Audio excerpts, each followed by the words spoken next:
Itataas dakilang ngalan mo, pupurihin ka ng buong mundo. Sabay-sabay ang kamay na iwagayway, buong lakas na umawit sa Diyos na buhay. Dakilaan mo, Yahweh, ay tunay, magpupuri kami mayroong tagumpay.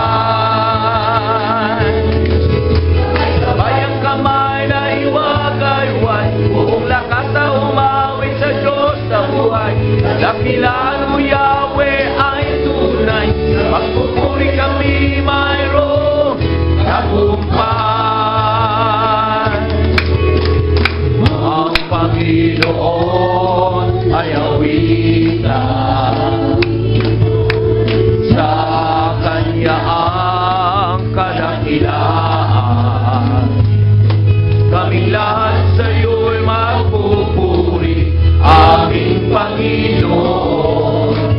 Itataas dakilang ngalan mo, pupurihin ka ng buong mundo. Sabay-sabay ang kamay na iwagayway, buong lakas na umawit sa Diyos na buhay. Dakilaan mo, Yahweh, ay tunay, magpupuri kami mayroong tagumpay. Sabay-sabay ang kamay na iwagayway, buong lakas na umawit sa Diyos na buhay. Dakilaan mo, Yahweh, ay tunay, magpupuri kami mayroong tagumpay. Sabay ang kamay na iwagayway, buong lakas na umawit sa Diyos na buhay. Dakilaan mo, Yahweh, ay tunay, magpupuri kami mayroong tagumpay. Sabay ang kamay na iwagayway, buong lakas na umawit sa Diyos na buhay. Dakilaan mo, Yahweh, ay tunay, magpupuri kami mayroong tagumpay. Sa pagpupuri kami mayroong tagumpay. Sa pagpupuri kami mayroong tagumpay.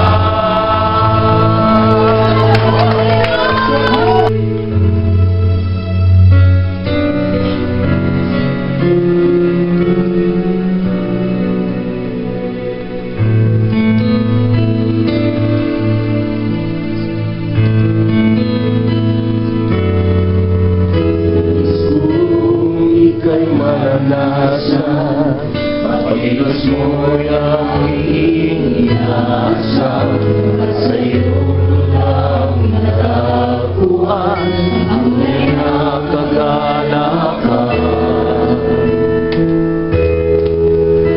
Nais kong ika'y maranasan, ibig ng puso mo'y nalaman, ngayon bukas at kailanman, pagsamba ko'y iaalay. Walang hanggan kitang pupurihin, walang hanggang sasambahin. Buong laman ng puso kong ito, mamalagi sa'yo. Walang hanggan kitang pupurihin, walang hanggang sasambahin. Buong laman ng puso kong ito, mamalagi sa'yo.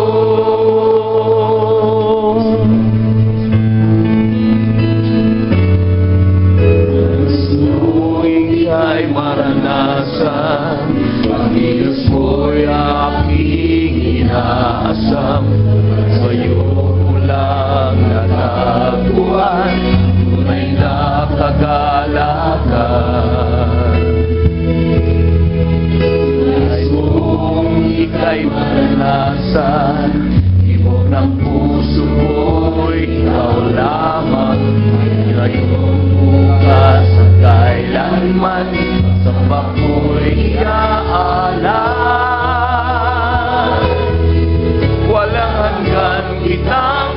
pupurihin, walang hanggang sasambahin.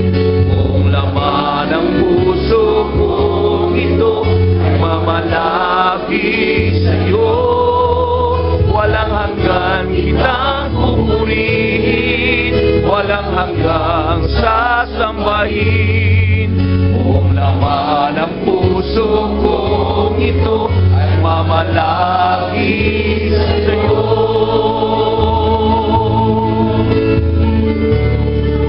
Oh yeah.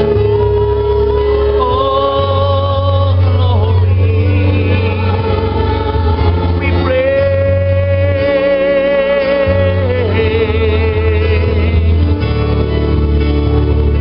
Oh yeah. Hallelujah. Glory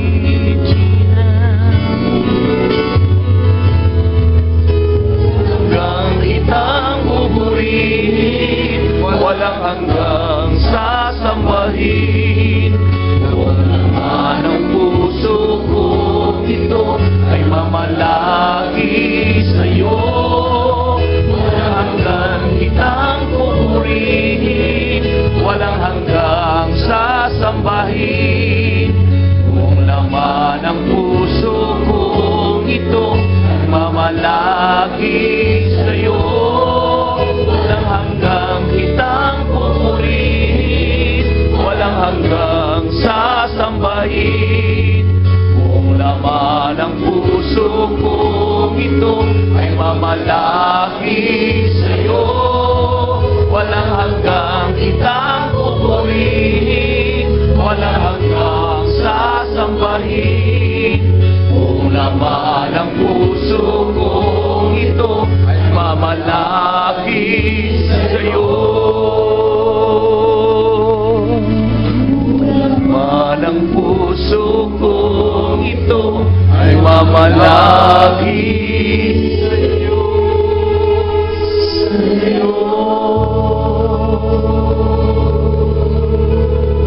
Oh yeah. Oh yeah. Oh hallelujah. Oh yeah. Oh thank you Jesus. We pray. Hallelujah. Oh, glory. Thank you, Jesus. Pinakamakina, yung pinakamalakas. At sabihin natin, good evening or good morning, Holy Spirit. Take over in my heart. Purihin natin siya. And the picture is taken from Luke chapter 12. Luke chapter 12, from verse 13 and the following. Luke chapter 12, verse 13 and following verses. And it says, someone in the crowd said to him, Teacher, tell my brother to divide the inheritance with me. Jesus replied, Man, who appointed me a judge or an arbiter between you? Then he said to them, Watch out! Be on your guard against all kinds of greed. A man's life does not consist in the abundance of his possession. And he told them this parable. The ground of a certain rich man produced a good crop. He thought to himself, What shall I do? I have no place to store my crops. Then he said, This is what I'll do. I will tear down my barns and build bigger ones. And there I will store all my grains and my goods. And I'll say to myself, You have plenty of good things laid up for many years. Take life easy. Eat, drink, and be merry. But God said to him, "You fool, this very night your life will be demanded from you. Then who will get what you have prepared for yourself? This is how it will be with anyone who stores up things for himself, but is not rich toward God." My dear brothers and sisters, the gospel of the Lord Jesus Christ. Praise the Lord. Purihin natin ang Panginoon. Hallelujah. Taas natin ating mga kamay at sambahin natin ang Panginoon. Blessed be the Lord God Almighty. Blessed be the Lord God Almighty, who was and is and is to come. Blessed be the Lord God Almighty, who reigns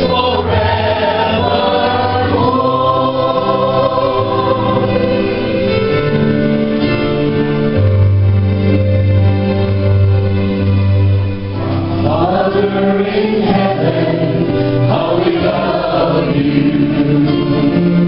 We lift your name in all the earth. May your kingdom be established in our praises. As your people, we declare your mighty words. Blessed be the Lord God Almighty, who was and is to come. Blessed be the Lord God Almighty, who reigns forevermore. And I will lift your name on high.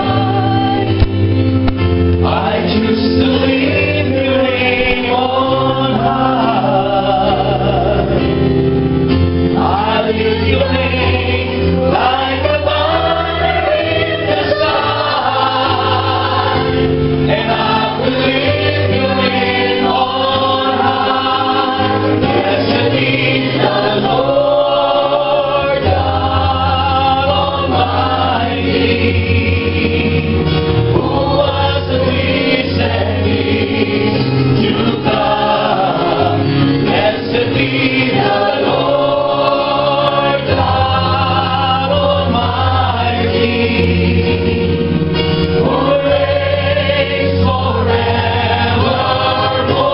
Blessed be the Lord God Almighty, who was and is to come. Blessed be the Lord God Almighty, who reigns forevermore. Who reigns forevermore. Who reigns forevermore.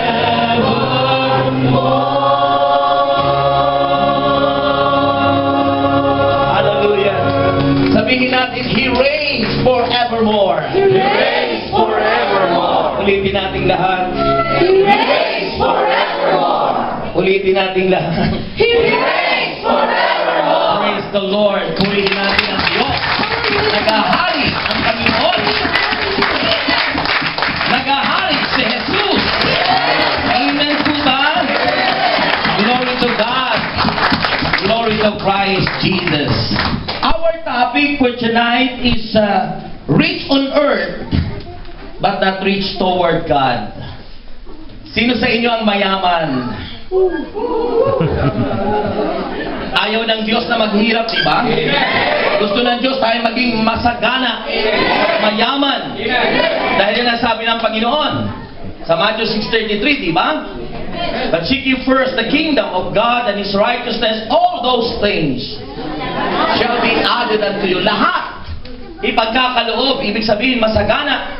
Ayaw ng Diyos na naghihirap ang mga tao. Ang gusto niya ay mayaman, masagana. Amen po ba? Amen. So, kanya lang mayroong mga masagana, ngunit hindi rin masagana sa harapan ng Diyos.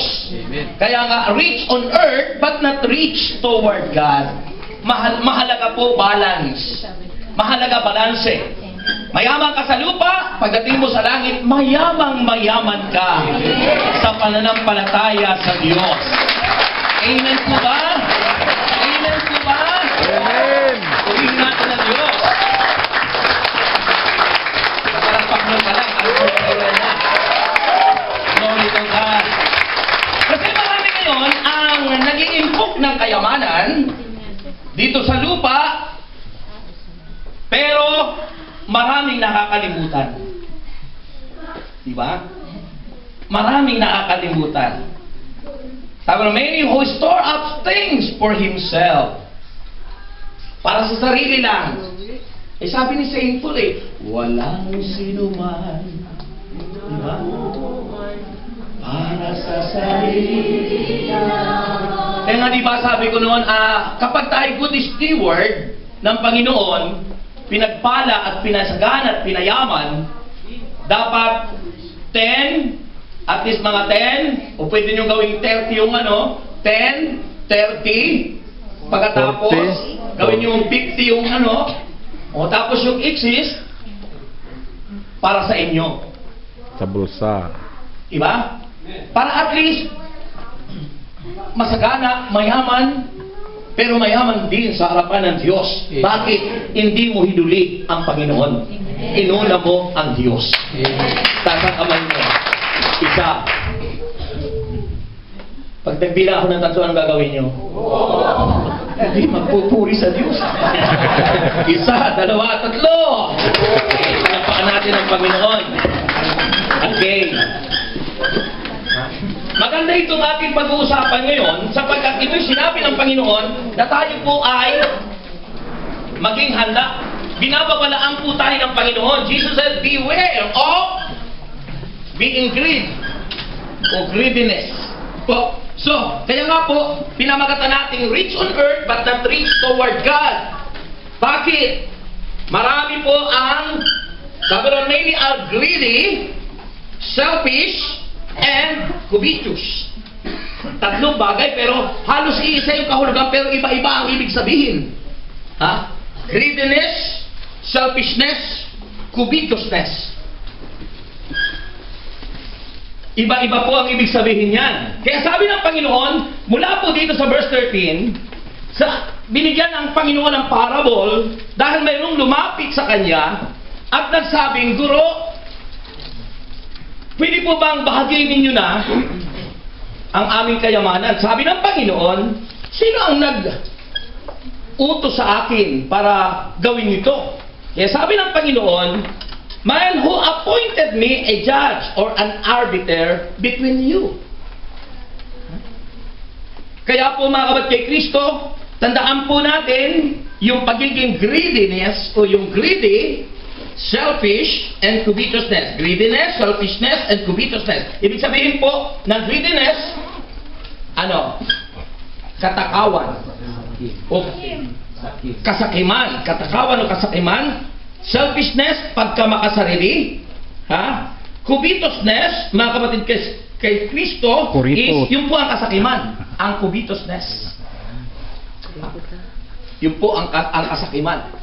Okay. So, sa ibang mga businessman, may isa pang tawag dito, hoarding. Hoarding.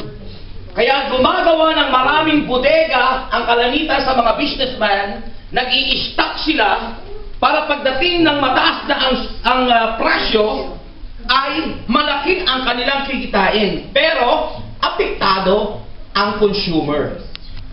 So, yun po ang ibig sabihin ng greediness, selfishness, and covetousness. Sabi po ng Bible, what is covetousness? Sabi ng Bible, it is an unquenchable thirst for getting more and more. Yung nag-aangad ka ng maraming. And something we think we need in order to be truly satisfied. Doon ka lang nasasatisfied. Kapag marami ka na, ano man yun. Sabi kanina nang nag-share, di ba, no? Yung bang minsan, wala nang oras magsimba. Wala nang oras sa Diyos. Dahil ang iniisip na lang lagi, puro sa sarili, na pagsisikap para sa kayamanan. At ano ang sabi po rito, mga kapatid ko, ay Kristo? It may be a thirst of for money, or the things that money can buy. Mga bagay-bagay na pwedeng bilihin ng pera. Or even a thirst for position and power. Ganyan ang ginagawa ng ilan sa mga politiko. Diba? Yan po. Sabi ni Father nung nakaraang linggo, ano ang pagkakaiba sa snatcher at sa politiko? Ang snatcher, sabi ni Father, ay nagnanakaw muna, ninanakaw at saka tumatakbo. Yung politiko tatakbo muna para magnakaw. Purihin ng Diyos. Ay, totoo po yun, di ba? So, yung po ang ibig sabihin. Pero sabi ng Panginoon sa verse 15, ay sabi ng Panginoon, Jesus made it clear. Niliwanag ng Panginoon that true life, yung tunay na buhay, does not depend on abundance of position. Yung marami kang kinatangkilik, hindi po doon ibinabatay ang buhay. Amen. Amen. Sa mundo, nung tayo wala pa sa Panginoon, pag marami kang girlfriend, kung binata ka, sikat ka. Pag marami kang babae, sasabihin, hindi ka tunay na lalaki kapag isa lang. Sa mundo yun. Kasi pinagmamalaki sa mundo, ang marami kang kung ano-ano. Dahil ikaw ay sikat. Pero sa Diyos, hindi po yun ang sinasabi ng Panginoon. Kaya, sabi ng Panginoon, true life does not depend on an abundance of possessions. Yung pong mga ari-arian o tinatangkilik natin. Matthew chapter 6, from verse 31. Sabi po rito ng Bible, Matthew chapter 6, mula po sa mga talatang 31. Matthew 6 from verse 31, following. Sabi ng Bible, do not worry, saying what shall we eat. Huwag kayong mabalisa sa inyong mga kakanin. Sabi ng Bible, or what shall we drink, or what shall we wear? For the pagans run after all these things. Yung pala ang pinagkakaabalahan ng mga pagano. Ano ba ang ibig sabihin ng pagans? Walang pananampalataya sa Diyos. Kaya ang mga tao walang pananampalataya sa Diyos, talaga namang sa kanilang sarili nilalagak ang kanilang future. Kaya trabaho ng trabaho, kahit na halos mamatay ka na. Trabaho ka na lang ng trabaho. Hindi mo inisip yung nagbibigay sa iyo ng trabaho, hindi mo inisip yung nagbigay sa iyo nung iyong hinanap na hanap buhay, pero yung nagbibigay ng buhay ay kinalimutan mo. Di ba? Ano ba yung ginagawa nyo? Hanap buhay. Pero yung may-ari ng buhay mo ay kinalimutan natin.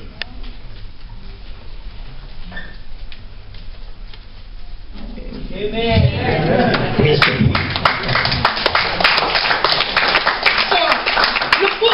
Spirit of pagans, mga kapatid. Kaya sabi ng Bible, sabi po ng Biblia sa verse 31, ng ating pong binasa Matthew chapter 6, sabi ron, so do not worry saying what shall we eat, or what shall we drink, or what shall we wear. For the pagans, verse 32, run after all these things, and your heavenly Father knows that you need them. tayo ang pagkakaiba sa mga pagano o walang pananampalataya, pag nananampalataya ka sa Diyos, alam ng Diyos ang ating kailangan. Amen. Ha? Kung tayo ay masyadong nag-aalala sa ating mga pangangailangan, higit ang Diyos na nag-aalala para sa atin. Grabe po yung palakpakan sa kanila. Akala ba natin, kung tayo mananampalataya, akala natin kung tayo nag-aalala, ay higit ang Diyos. God is more than concerned for everything that we need in our lives. Higit na ang Diyos. Kaya nga, alam niya lahat yun, sabi niya. Diba sabi nung Friday, kahit yung ating mga buhok bilang na. Bilang niya. Kayo ba, bilang niyo ba yung buhok niyo? Hindi, di ba? Ano? Pero sabi ng Panginoon, ibig sabihin nun, ang Diyos ay alam lahat ang ating pangangailangan. Kaya nga po, kung inuna mo siya sa Matthew 6:33, pag binasa natin ito, tuloy natin muna, mga kapatid. Sabi po rito, verse 33, "But seek first His kingdom and His righteousness." Ibig sabihin, unahin niyo siya. Ang kanyang kaharian. Ano ba ang kaharian ng Diyos? The kingdom on earth, the kingdom of God on earth, ay ang ating mga puso na dapat pinagaharian ni Jesus. Okay. Ang tawag po dyan ay Kingdom of God. Pag sinabing Kingdom of Heaven, it is the place na kung saan ay yun ang ating patutunguhan after na tayo po'y mawala na dito sa lupa. Ang mga believers. Pag sinabing Kingdom of God, yung po yung spiritual kingdom, which is our heart. Yung puso ng tao. Sabi ni St. Luke, nag-umpisa nang maghari ang Diyos sa mga taong nanalig at nanampalataya sa Kanya. Okay.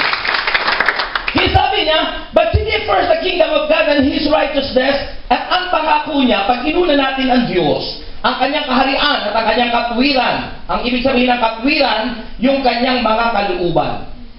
Yung kanyang will. Remember, pag sinabi, what is the will of God? The will of God is the Word of God. Kaya kung sabi mo, paano ba sumunod sa kalooban ng Diyos? Para ka makasunod sa kalooban ng Diyos, sundin mo ang kanyang mga salita. The Word of God is the will of God. Pag sinabi ng Diyos, magpatawad ka, gawin mo yun, nakakasunod ka sa kalooban ng Diyos. Pag sinabi ng Diyos, magkaloob ka o offering ka sa Panginoon o kanino man, gawin mo, nakakasunod ka sa kalooban ng Diyos. Yun po ang will of God. Kaya sabi ng Panginoon, "But seek ye first the kingdom of God and His righteousness," that is the righteousness of God, the will of God, "and all these things will be given to you as well." At ang lahat ng bagay ay ipagkakaloob sa iyo ng Panginoon. Lahat ng kailangan mo. In other words, kahit hindi mo hingiin, kapag ikaw ay faithful na sumusunod sa kalooban ng Diyos, God will supply all our needs. Amen. Tandaan niyo po, ang sabi ng Bible, sinabi ni St. Paul sa 1 Philippians 4:19, God will supply all our needs. Our needs. Yung sakit po, hindi sa Diyos galing yan. Kaya sister, nagpatotoo, hindi sa Diyos galing yan mild stroke. Ang sakit ay hindi binibigay ng Diyos.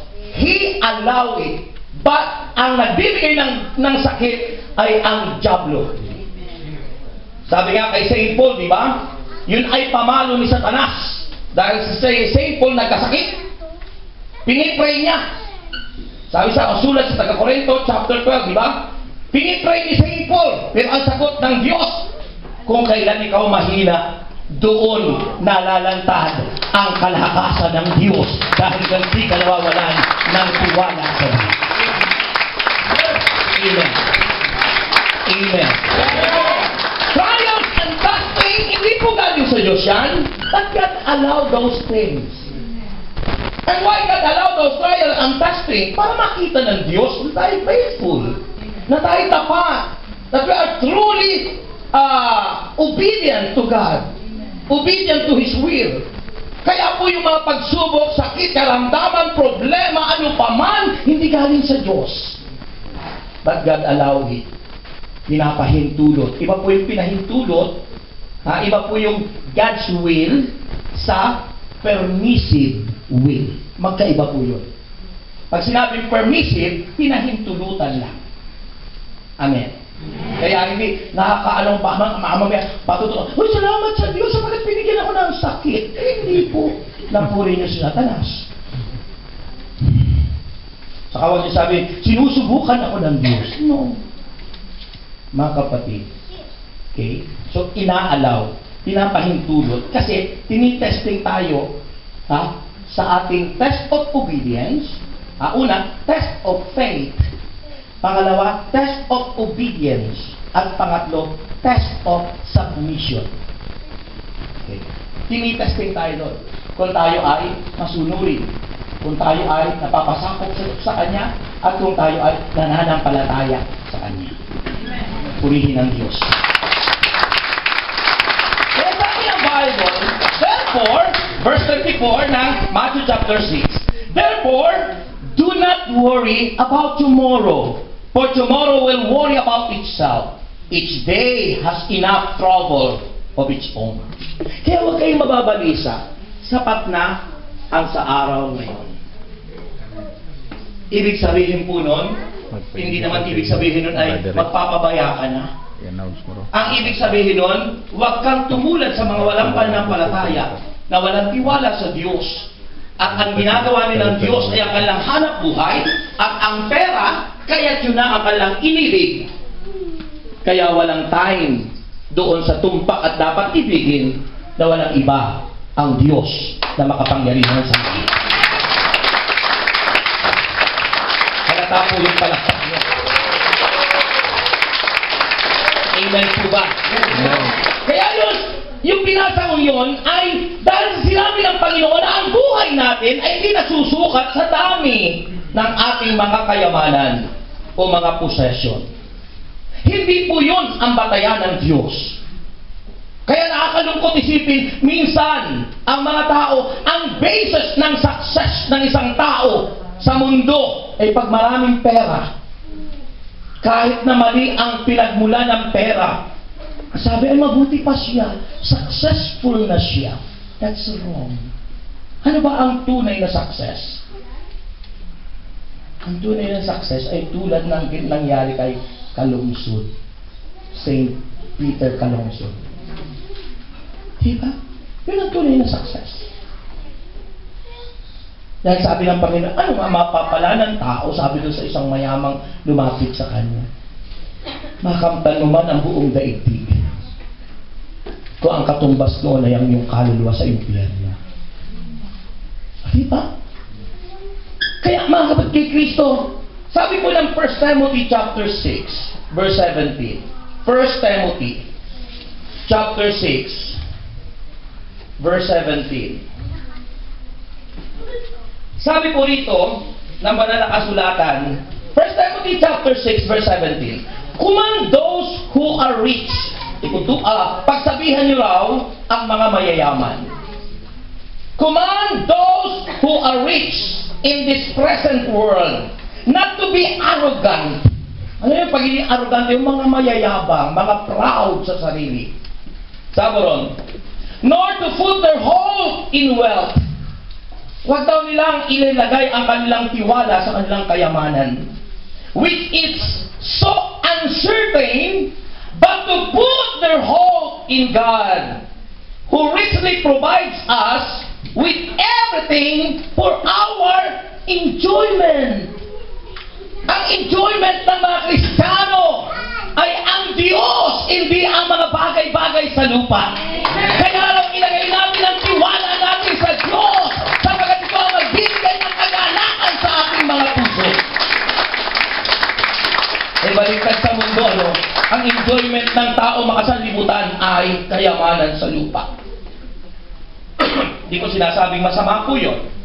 Okay. Yun ang susunod natin sasabihin. Sabi po ng 1 Timothy chapter 6, verse 10. Sabi po rito, 1 Timothy chapter 6, verse 10, ang sabi ng Bible, "For the love of money is the root of all kinds of evil."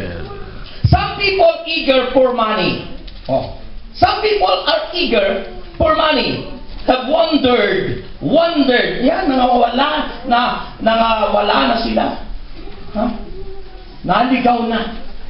Have wandered from the faith and first themselves with many graves.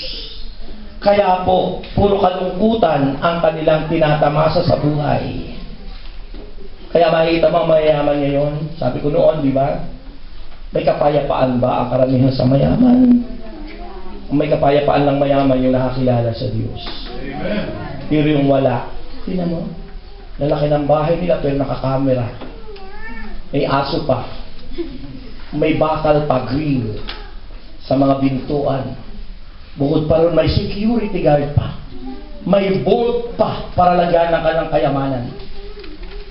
Kunting kaluskos, di sila makatulog. Baka sila ipagnakawan. Mga kapatid, iyan ang sinasabi sa ating topic ngayong gabing ito. Covetousness, greediness, and selfishness. Mga kapatid, at tapos sa itugtong pa natin hoarding.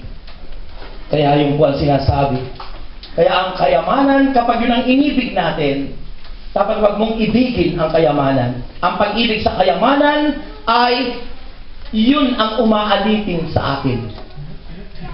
Kaya nga pa ikaw ay may minamahal, alipin ka ng minamahal mo. Kaya nga pag may asawa ka, paalipin ka sa asawa mo. Ibig sabihin ng alipin, iyon ang minamahal mo, wala nang iba. Amen. Walang iba. Napapasakop ka. Wala kang ibang mamahalin. Kahit na may nakikita ka na nagpapacharming sa'yo, wala ka ng ibang mamahalin pa.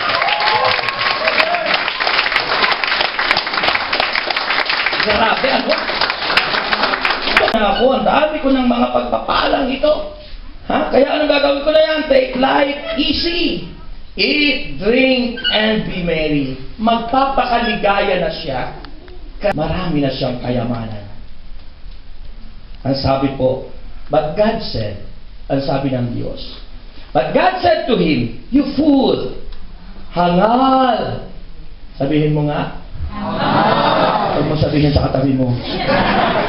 Sabihin mo nga, hangal. Sabi niya, this very night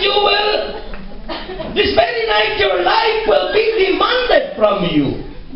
Ngayong gabing ito, kukunin na sa iyo ang iyong buhay. Ibig sabihin, mamamatay ka. Tapos sabi ng Diyos, ha? Then who will get what you have prepared for yourself? Sino ang makikinabang sa iyong kayamanan na ini-stock mo para sa iyong sarili? Patay ka na. Sino ang makikinabang? Sabi ng Panginoon, ha? This is how it will be with anyone. Ito raw ang mangyayari sa bawat isa na nag-iimpok ng kayamanan para sa kanyang sarili. Ngunit, dukhang-dukha sa paningin ng Diyos. Mga kapatid, naiisip niyo ba yan? Amen. Ha? Amen. Mga kapatid, baka mamaya ang inisip niyo na lang ay ang inyong sarili. Baka ang inisip niyo na lang na inyong pinagtatrabaho ay ang sarili niyo at wala na kayong pakialam doon sa sinasabi ng Matthew chapter 6, the act of righteousness. Ano ba yung act of righteousness? Sabi ron sa Matthew chapter 6. Sabi ron ay yung almsgiving, yung pagkakaloob, at pagsabi ron, yung ano pa, yung iyong prayer life, yung iyong pananalangin, yung pag-attend mo sa ganito. Ano pa? Yung iyong fasting. Anong ibig sabihin ng fasting? Yung kalimutan mo muna yung sarili mo at gumawa ka ng mga bagay. Ang tunay na fasting ay paggawa ng bagay-bagay sa mga taong nangangailangan ng iyong kalinga. Glory to God. Praise the Lord. Praise the Lord. Sabi sa Old Testament, ang tunay na pag-aayuno ay yung tulungan ng mga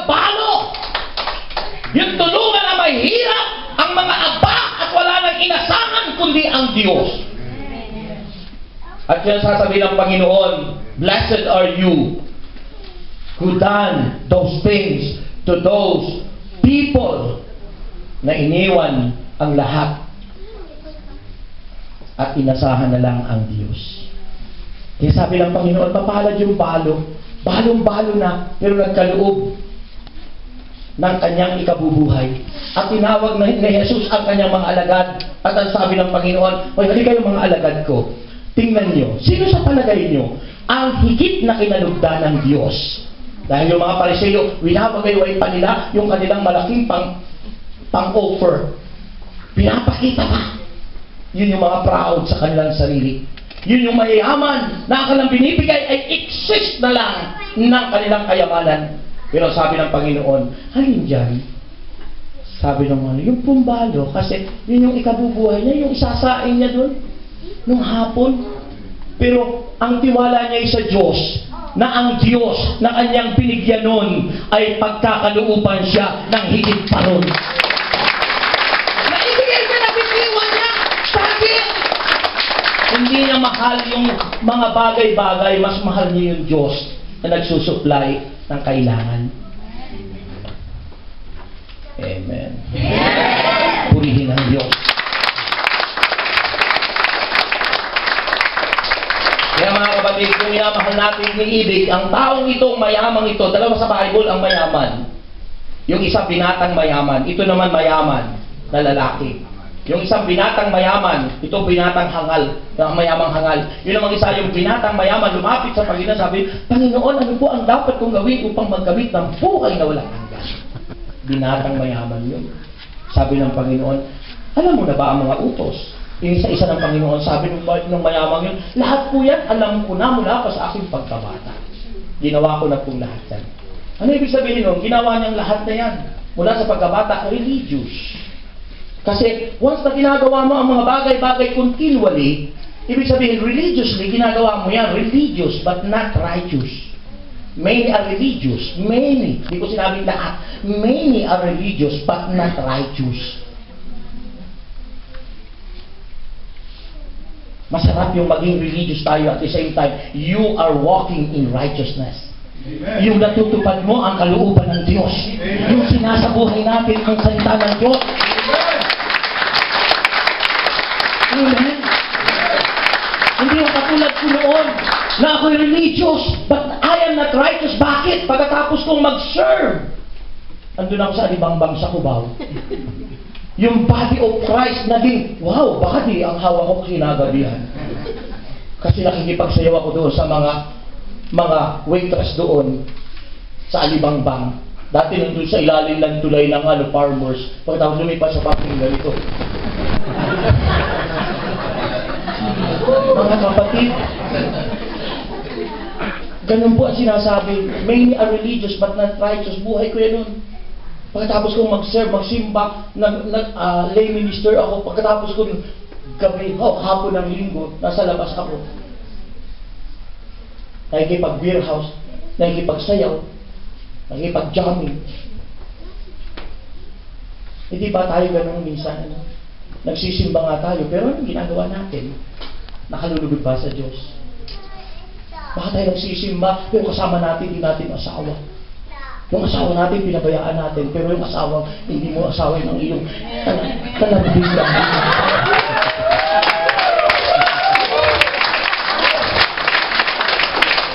Diba? Kaya ang sarap yata kapag pamilya sama-sama, magsama lingkod ng Diyos, may family day. May family day, sama-sama ang pamilya na nagsisimba, sama-sama ang pamilya na nandun sa fellowship. Hindi yung nasa fellowship nga, pero ang kasama niya, iwan ko siya ito. Diba? Mga kapatid, kalimutan nyo na yung mga nakaraan na yan. Kung kayo may tinutokso, gayahin nyo sino? Si Joseph the Dreamer. Ano si Joseph the Dreamer? Diba? Tinutokso siya ng asawa ni Potiphar. Anong ginawa niya? Kasi siya ay nandun kasambahay siya. Talaga namang yung asawa ni Potiphar, talagang ay macho si Kagaya ni... Ay, napagtripan! Ang style niya, gusto paglinisin doon sa kwarto, ay naka-ready na yung asawan ko, di ba? Nakahiga na doon. Oh. Ay nung tinutokso na siya, anong ginawa? Hinaltak yung kanyang balabal. Nalantad lalo yung magandang dibdib ni Joseph.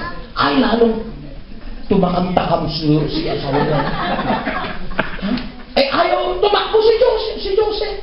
Tinakbuhan niya yung tukso. Huh? Kasi hindi po lalayo yung tukso pag hindi ikaw ang tumakbo. Dahil walang isip yung tukso eh. Ikaw na may isip, ikaw ang tumakbo. Palayo sa tukso.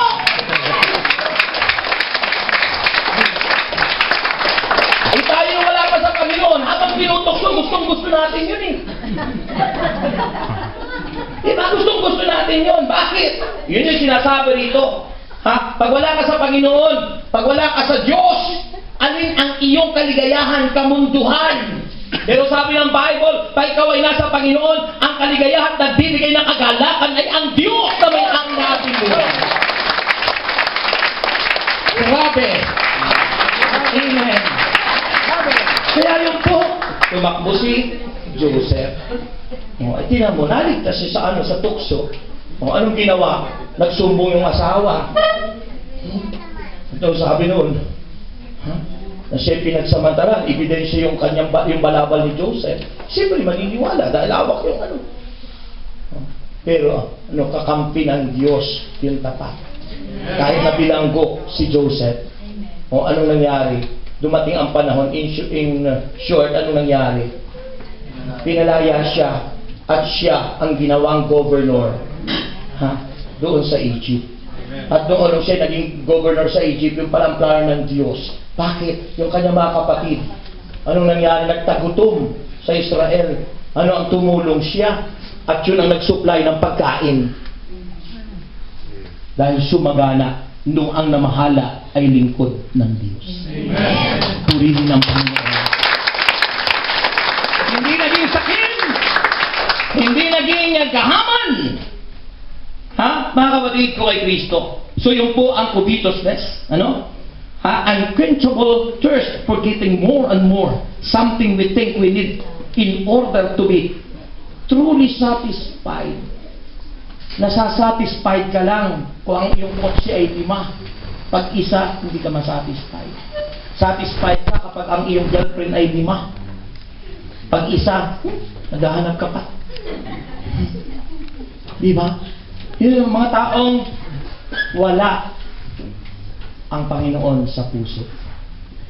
Ang selfishness, sabi ron, a self-centered concern. Yan ang selfishness.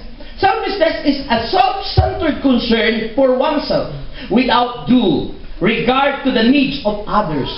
Ayun ang self-centeredness. Walang pakialam sa pangailangan ng iba. Pero may magagawa naman siya. Mayaman nga siya eh. Meron siyang magagawa, pero walang pakialam. Okay lang sa kanya, mas makain man ng tanga, kalawang ang mga kayamanan. Okay lang sa kanya yun. Hindi mahalaga sa kanyang tumulong. Scripture treats selfishness as aspect of sin. Kasalanan po yun. And urge believer to care for others as well as themselves. Ang inuutos ng Diyos, tayo ay may malasakit sa kapwa. Kaya po, tandaan po natin ang covetousness, selfishness, and greediness, mga kapatid ko kay Kristo. Ibig sabihin, kasakiman, pagkamakasarili, at ang katakawan, ito'y mga katangian ng mga taong namumuhay sa kasalanan. Yung po'y nakasulat sa Romans chapter 8, verse 5. Romans chapter 8 verse 5. Sabi ng Bible, Romans chapter 8 verse 5. Those who live according to the sinful nature have their mind set on what the nature desires. Kung ano yung kanyang gusto. Namumuhay sa human nature. Pita ng laman. Sabi ron, but those who live in accordance with the Spirit have their mind set on what the Spirit desires. Subalit ang taong namumuhay sa espiritual, ang kanilang isipan at puso ay nakapako sa Diyos. Nakatuon sa Diyos. Pero yung mga taong hindi nananalig sa Diyos, mga kapatid, ang kanilang pinaiiral ay ang pita ng laman.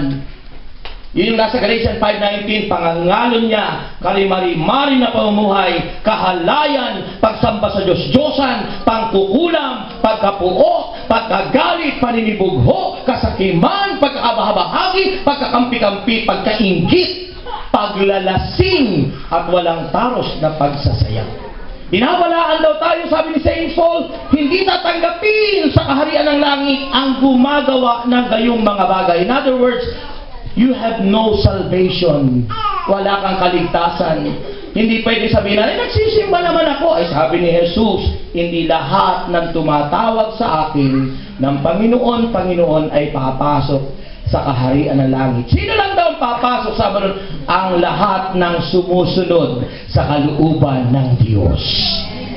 Kaya ang kalooban po ng Diyos ang dapat masunod sa atin.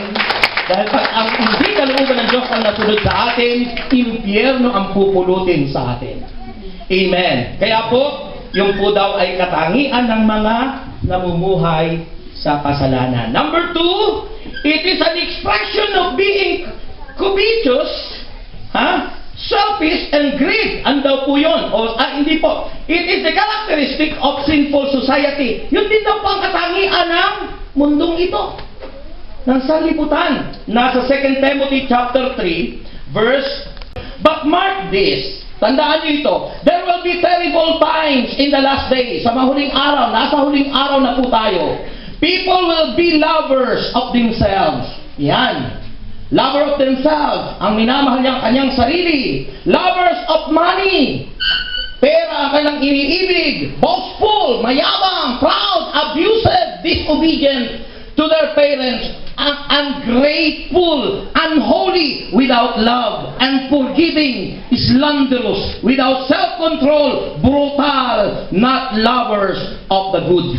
Mga kapatid, yan po ang society ngayon. Kaya nagagawa nilang patayin ang kapwa. Nagagawa nilang mandaya. Nagagawa nila ang lahat. Dahil yan, alin ang kanilang Diyos. Bakit ba doon sa Mindanao, sa parte doon, na inibing nila, pati sasakyan, yung mga sa politiko? Ang tanong inilibing doon, yung bako hinukay, tapos dilibing lahat doon. Grabe. Bakit? Yun ang Diyos nilang kayamanan. Ayaw nilang mapalitan. Ayun, eleksyon na naman sa May sa atin. Patayan na naman, kaya nag-uumpisa na naman ang pasabugan. Kung ano-anong mga gawa ng Diablo.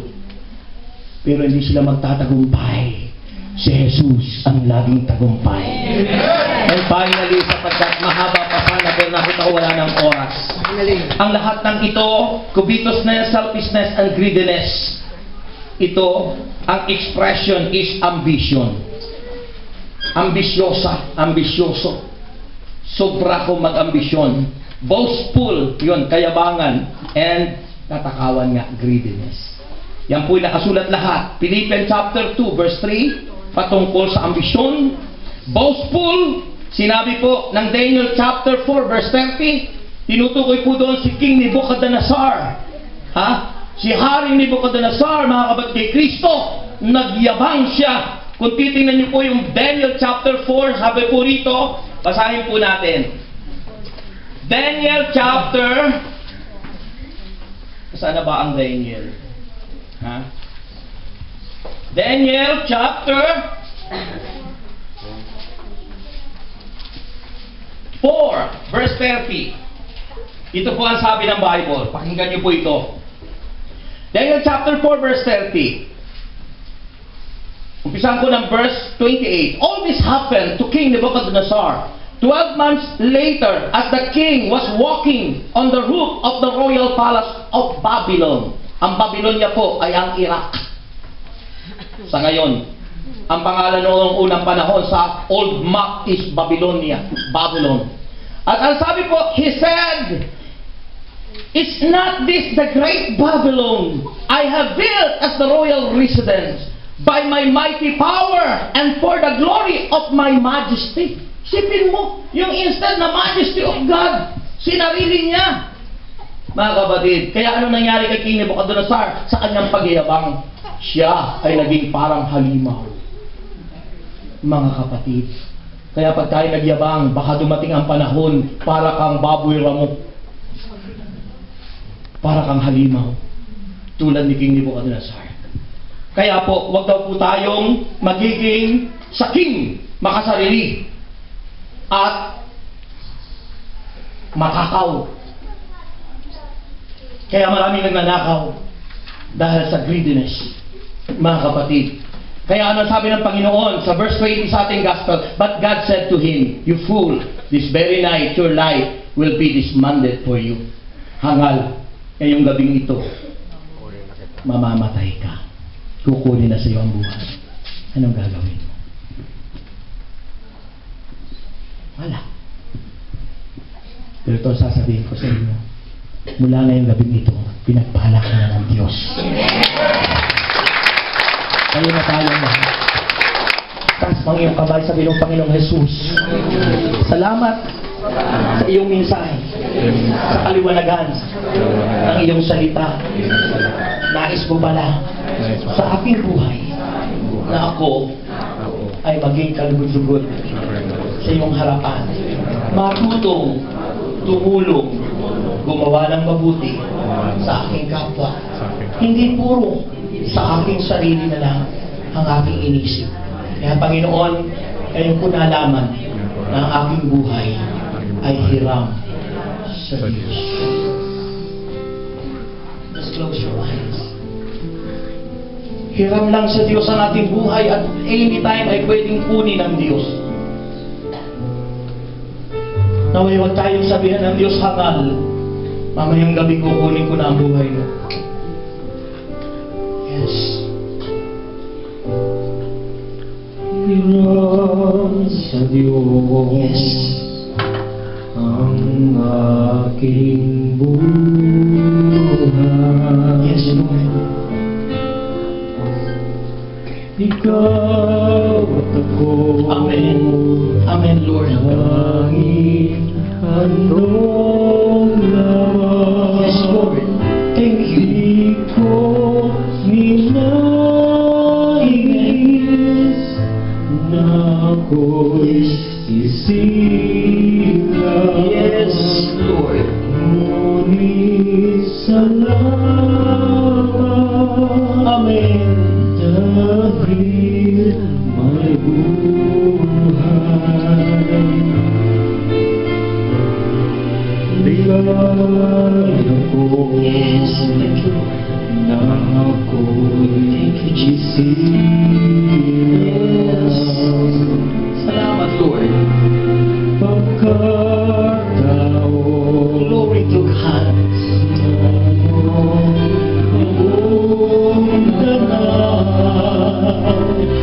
Sino may pag-ibig, sinong nagmamahal, kundi ang tao, Diyos ang minamahal, kundi ang umibig, kundi ang Mariyang halaga. Ang buhay kong handog, ang buhay kong hiram sa Diyos, kundi ako nagmamahal.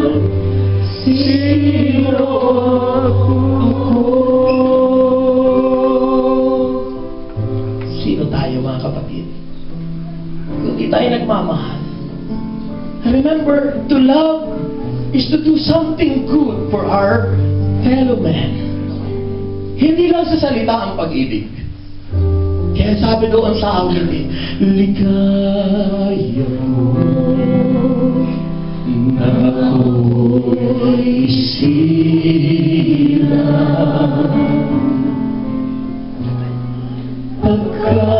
pagkataon.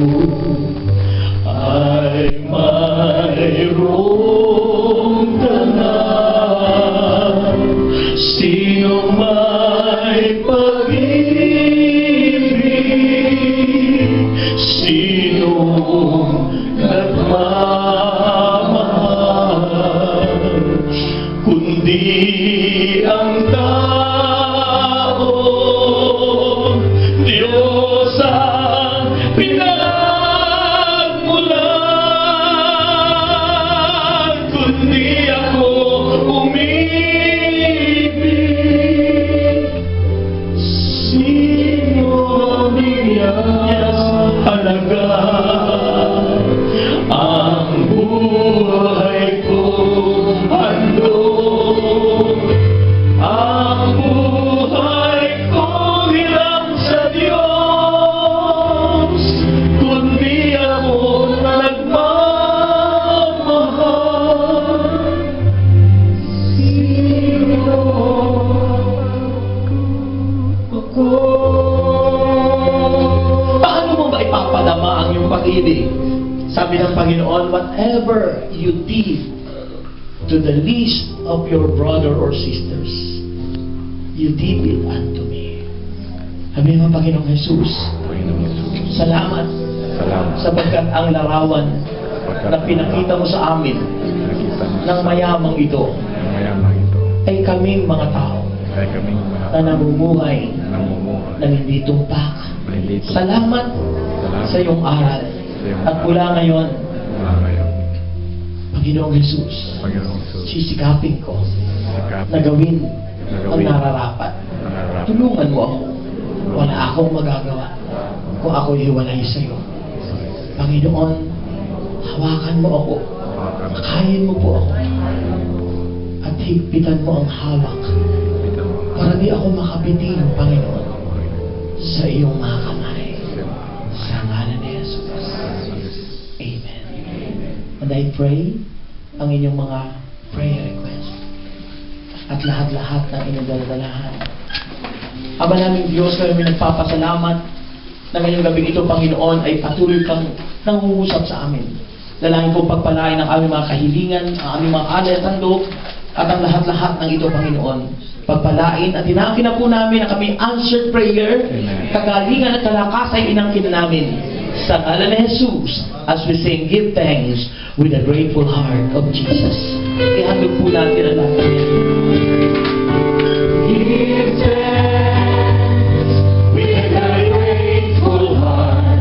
Give thanks to the Holy One.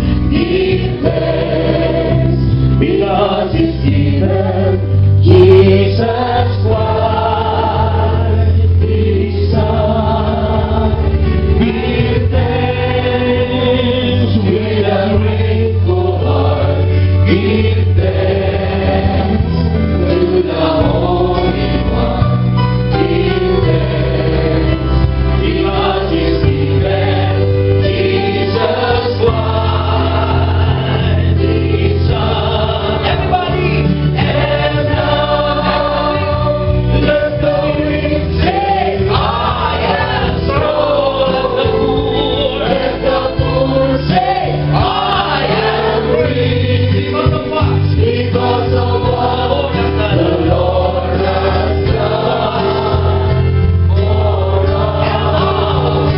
And now let the weak say, I am strong.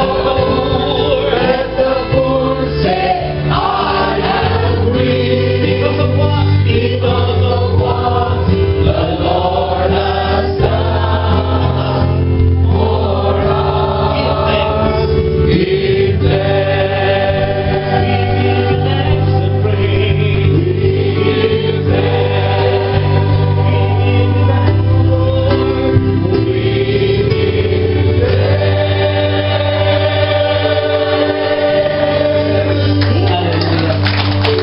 Alam ko po kayo nabibless sa mga ginagawa ng Diyos. Amen. Pero higit kayo mabibless kung kayo sasama sa Dubai. Amen. Ay nakaalala na yung mga financial. Mga tiwala kayo sa Diyos. God will provide. Amen. Mga kapatid, kaya po, magpalista na kayo kay Brother Arthur. Okay? Okay. Lord God, bless us all now and forever.